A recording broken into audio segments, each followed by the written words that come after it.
साथ संगत जी प्यार से कहना। धन निरंकार जी, आशा करती हूँ आप सभी बहुत अच्छे होंगे। एक नई साखी के साथ फिर से हाजिर हूँ मैं आपके ही अपने चैनल पर।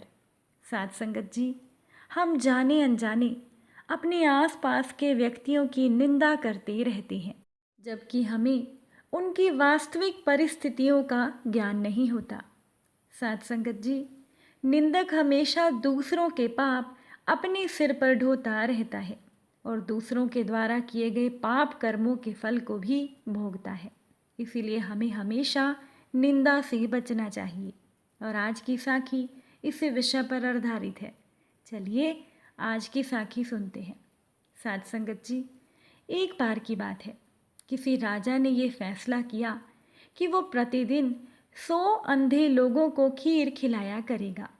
एक दिन की बात है कि खीर वाले दूध में सांप ने मुंह डाला और दूध में जहर डाल दी। अब उसी जहरीली खीर को खाकर 100 के 100 अंधे व्यक्ति मारे गए। अब इस बात से राजा बहुत परेशान था कि मेरे ऊपर 100 व्यक्तियों की हत्या का पाप लग गया है। अब वो राजा परेशानी की हालत में अपने राज्य को छोड़कर जंगलों में भक्ति करने के लिए चला गया, ताकि राजा को इस पाप से माफ़ी मिल सके। अब रास्ते में एक गांव आया। राजा ने चौपाल में बैठे हुए लोगों से पूछा कि क्या इस गांव में कोई भक्ति भाव वाला परिवार है, ताकि उनके घर पर रात काटी जा सके। साथ संगत जी, चौपाल में बैठे हुए लोगों ने राजा को बताया कि इस गांव में 2 भाई बहन रहते हैं जो खूब भक्ति करते हैं, बहुत पूजा करते हैं। आप रात उनके घर पर ठहर सकते हो। अब राजा उनके घर पर चला गया। अब अगली सुबह जब राजा उठा तो उस घर की लड़की भक्ति करने के लिए बैठी हुई थी। इससे पहले उस लड़की की दिनचर्या थी कि वो दिन निकलने से पहले ही पूजा करके उठ जाती थी और नाश्ता तैयार कर लेती थी। लेकिन जिस दिन राजा उनके घर पर रुका था, उस दिन वो लड़की बहुत देर तक पूजा पर बैठी रही। जब लड़की की पूजा खत्म हुई तो उसके भाई ने पूछा कि बहन, तू इतनी देर से क्यों उठी है? हमारे घर तो मुसाफिर आया हुआ है और उसे नाश्ता करके दूर जाना है। अब अपने भाई को जवाब देते हुए उस लड़की ने कहा कि भैया, ऊपर एक मामला उलझा हुआ था। धर्मराज को किसी उलझन भरी स्थिति पर कोई फैसला लेना था और मैं वो फैसला सुनने के लिए वहाँ रुक गई थी। इसीलिए मैं इतनी देर तक ध्यान करती रही। तो उसके भाई ने पूछा कि ऐसी क्या बात थी? तो लड़की ने अपने भाई को बताया कि फला राज्य का राजा अंधे व्यक्तियों को खीर खिलाया करता था, लेकिन एक दिन दूध में सांप के विष डालने से 100 अंधे व्यक्ति मारे गए। अब धर्मराज को समझ नहीं आ रहा था कि अंधे व्यक्तियों की मौत का पाप राजा को लगे या सांप को लगे, या दूध बिना ढके छोड़ने वाले रसोइये को लगे। साध संगत जी, अब राजा भी उन दोनों की बातें सुन रहा था। अब राजा को अपने से संबंधित बात सुनकर दिलचस्पी हो गई और राजा ने लड़की से पूछा कि फिर क्या फैसला हुआ। लड़की ने बताया कि अभी तक कोई फैसला नहीं हो पाया था। तो राजा ने उन्हें पूछा कि क्या मैं आपके घर एक रात के लिए और रुक सकता हूँ? दोनों भाई बहनों ने खुशी से राजा को हाँ कर दी। अब राजा अगले दिन भी उन्हीं के घर पर रुक गया, लेकिन चौपाल में बैठे हुए लोग दिन भर यही चर्चा करते रहे कि कल जो व्यक्ति हमारे गांव में एक रात रुकने के लिए आया था और कोई भक्ति भाव वाला घर पूछ रहा था, उसकी भक्ति का नाटक तो सामने आ ही गया है। रात काटने के बाद भी वो व्यक्ति इसीलिए नहीं गया क्योंकि उसकी नीयत खराब हो गई है। गांव वाले कहने लगे कि वो व्यक्ति अब तो पक्के तौर पर उन्हीं के घर में रहेगा और उस घर की लड़की से शादी कर लेगा। दिन भर चौपाल में राजा की निंदा होती रही। अब अगली सुबह लड़की फिर से ध्यान पर बैठ गई और दिनचर्या के अनुसार समय से उठ गई। तो राजा ने लड़की से पूछा कि अंधे व्यक्तियों की हत्या का पाप किसको लगेगा? तो लड़की ने बताया कि वो पाप तो हमारी गांव के चौपाल में बैठने वाले लोग बांट कर ले गए हैं।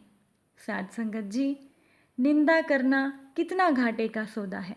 निंदक हमेशा दूसरों के पाप अपने सर पर ढोता रहता है और दूसरों के द्वारा किए गए पाप कर्मों का फल भी भोगता है। इसीलिए हमें हमेशा निंदा से बचना चाहिए। निंदा रस का स्वाद बहुत ही रुचिकर होता है, इसीलिए लगभग हर व्यक्ति निंदा रस के स्वाद लेने को आतुर रहता है। वास्तव में निंदा एक ऐसा अवगुण है जो सभी व्यक्तियों में कुछ न कुछ मात्रा में ज़रूर पाया जाता है। साथ संगत जी, अगर हमें ज्ञान हो जाए कि निंदा का परिणाम कितना भयानक होता है तो हम इस पाप से आसानी से बच सकते हैं। एक बार की बात है कि राजा पृथु एक दिन सुबह सुबह घोड़ों के तबेले में जा पहुंची। तभी वहां एक साधु भिक्षा मांगने आ गया। अब सुबह सुबह साधु को भिक्षा मांगते देख राजा पृथु को बहुत क्रोध आ गया। उन्होंने साधु की निंदा करते हुए बिना विचारे तबेले से घोड़े की लीद उठाई और साधु के पात्र में डाल दी। अब वो साधु भी बड़े शांत स्वभाव का था, इसीलिए वो भिक्षा लेकर वहां से चला गया। और साधु को भिक्षा में जो घोड़े की लीद मिली थी वो साधु ने अपनी कुटिया के बाहर एक कोने में डाल दी। अब कुछ समय के बाद राजा पृथु शिकार करने के लिए जंगल में चले गए। राजा पृथु ने जब जंगल में एक कुटिया देखी, उस कुटिया के बाहर घोड़े की लीद का एक बड़ा सा ढेर लगा हुआ था। राजा ने देखा कि यहाँ ना तो कोई तबेला है और ना ही दूर दूर तक कोई घोड़ा दिखाई दे रहा है। अब राजा हैरान हो गए और कुटिया में गए और कुटिया में बैठे हुए साधु से बोले कि महाराज, आप हमें एक बात बताइए, यहाँ तो कोई घोड़ा भी नहीं है और ना ही कोई तबेला है, तो आपके कुटिया के बाहर इतनी सारी घोड़े की लीद कहाँ से आई? साधु ने राजा को जवाब दिया कि राजन, ये लीद मुझे एक राजा ने भिक्षा में दी है। अब समय आने पर ये घोड़े की लीद उसी राजा को खानी पड़ेगी। ये सुनकर राजा पृथु को पूरी घटना याद आ गई और वो साधु के पैरों में गिरकर माफ़ी मांगने लगे। राजा ने साधु से प्रश्न किया कि महाराज, हमने तो थोड़ी सी लीद भिक्षा में दी थी, लेकिन ये तो बहुत ज़्यादा है। साधु ने कहा कि हम किसी को जो भी देते हैं वो दिन प्रतिदिन प्रफुल्लित होता जाता है और समय आने पर हमारे पास लौट कर आ जाता है और ये उसी का परिणाम है। ये सुनकर राजा पृथु की आंखों में आंसू आ गए और वो साधु से विनती करते हुए बोले कि महाराज, मुझे माफ़ कर दीजिए, मैं आइंदा ऐसी गलती कभी नहीं करूँगा। मुझे कोई ऐसा उपाय बताइए जिससे मैं अपने दुष्ट कर्मों का प्रायश्चित कर सकूं। साध संगत जी, राजा की ऐसी हालत देखकर साधु ने कहा कि राजन, एक उपाय है। आपको कोई ऐसा काम करना है जो देखने में तो गलत हो पर वास्तव में गलत ना हो। जब लोग आपको गलत करता हुआ देखेंगे तो लोग आपकी निंदा करेंगे। जितने ज़्यादा लोग आपकी निंदा करेंगे उतना आपका पाप हल्का होता जाएगा। आपका अपराध निंदा करने वालों के हिस्से में आ जाएगा।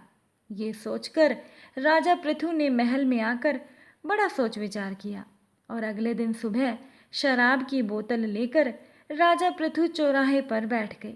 सुबह सुबह राजा को इस हाल में देखकर सभी लोग आपस में राजा की निंदा करने लगे कि ये कैसा राजा है, कितना गलत काम कर रहा है, क्या ये इसे शोभा देता है? निंदा की परवाह किए बिना राजा पृथु पूरे दिन शराबियों की तरह अभिनय करते रहे। इस पूरे कृत्य के बाद जब राजा पृथु दोबारा साधु के पास पहुँचे तो लीद के ढेर के स्थान पर एक मुट्ठी लीद देखकर बड़ी हैरानी से बोले कि महाराज, ये कैसे हुआ? इतना बड़ा लीद का ढेर कहाँ गायब हो गया? साधु ने कहा कि महाराज, ये आपकी अनुचित निंदा के कारण हुआ है।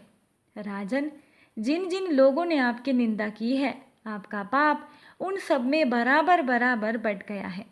साध संगत जी, जब हम किसी की बेवजह निंदा करते हैं तो हमें उसके पाप का बोझ भी उठाना पड़ता है और हमें अपने द्वारा किए गए कर्मों का फल तो भुगतना ही पड़ता है। अब चाहे हंस के भुगतें या रोकर, हम जैसा देंगे वैसा ही लौट कर वापस आएगा। उम्मीद है कि साखी आपको अच्छी लगी होगी। अगर अच्छी लगी हो तो अपने विचार बताना मत भूलिएगा। फिर मुलाकात होगी आप सभी से नई साखी और नए विचारों के साथ। तब तक के लिए खुश रहिए, स्वस्थ रहिए, सेवा सिमरन सत्संग कीजिए। सद्गुरु माता जी के चरणों से जुड़े रहिए। प्रेम से बोलिए धन निरंकार जी।